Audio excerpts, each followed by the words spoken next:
नाशिकच्या येवला तालुक्यातील पिंपळगाव जलाल टोलनाक्या परिसरात महाराष्ट्र राज्य उत्पादक शुल्क भरारी पथक व मुंबई यांना मिळालेल्या गुप्त माहितीच्या आधारे ऍसिडच्या वाहतूक नेणारा टँकर डब्यात इतर राज्यातून विक्रीसाठी असलेल्या दारूची तस्करी होत होती।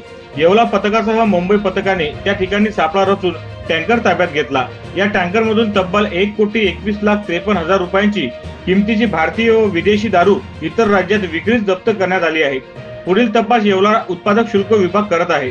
दरम्यान एका आरोपीला राज्य उत्पादक शुल्क विभागाने ताब्यात घेतले असून त्याच्यावर फेरनोंदणीची प्रक्रिया सुरू आहे।